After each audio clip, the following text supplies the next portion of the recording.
Lin finally got his long-awaited meeting with Antares, but the trouble is, things didn't exactly go as planned. The dragon apparently had a pretty bad temper, and promptly sent Lin crashing straight into the lower level. Now we see him disoriented, looking left and right, never expecting to be teleported so suddenly. And then, Antares' voice echoes in his mind. The dragon scoffs, remarking that Lin is the first in thousands of years bold enough to trick him. Moreover, Antares made sure Lin knew this was indeed the lower level, and since he had already arrived, he had better fulfill his promise. At that moment, a golden scale materializes before him. Antares explains that using it allows escape from the area, but only for one person. Lin immediately notices the catch.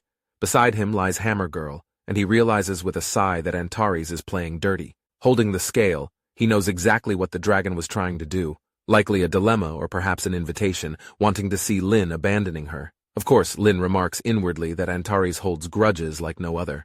If he wants a real way out, he'll have to obtain what the dragon desires. Checking his storage, he notes grimly that teleportation stones and talismans are useless here. However, he was surprised to see the Abyss teleportation stone still works, meaning he has a last resort and can teleport into the abyssal world if he really needs to. Meanwhile, Hammer Girl stirs awake, rubbing her eyes and groaning softly. She then wonders aloud why she suddenly fell asleep, then blinks in confusion at her surroundings. Lin explains they've landed in the lower levels of the eternal trial ground, which makes her eyes go wide in disbelief. After all, she thought they needed at least level 70 to enter. Still, as Lin emphasizes, the reason no longer matters because they are already here. Tossing her the dragon scale, he instructs her to keep it, warning that if there's real danger, she must use it and escape. Her first instinct, however, is concern, then asks Lin if she takes the scale. What about him? Our boy insists he has his own way out, urging her to escape first if things go wrong, since he might not be able to protect her. She nods seriously, promising that in the face of danger, she'll run without hesitation and will not be a burden to him. So, with that agreement, the two begin moving forward, leaping across enormous leaves in the strange place. But then, as expected, trouble stirs. Vines begin creeping toward them, slow at first, then relentless. Lin suddenly halts, quickly summoning bone spikes to attack, but to his shock, the vines are far tougher than he anticipated, and his attack couldn't even penetrate. For every vine he fends off, more lash out, forcing him to act fast. He responds by reinforcing skeletal armor for them both, then summons his wings, scooping up Hammer Girl and takes into the air. The problem is, the vines don't stop. They whip upward in a frenzy, chasing the pair through the air. Only then does the girl truly see how many there were. Using a detection spell, Lin learns these are giant leaf vines, level 72 creatures boasting a staggering 700,000 in attributes. He remarks that the lower level truly lives up to its reputation. Even these ordinary monsters rival bosses in the upper levels, and perhaps not just for human professionals, but for all living creatures, level 70 gives a tremendous power boost. Landing on a massive leaf, most people would probably call this place a death trap. But for our boy, this place looked more like prime experience heaven. At his command, the skeletons rose from the ground, then quickly snapped into action.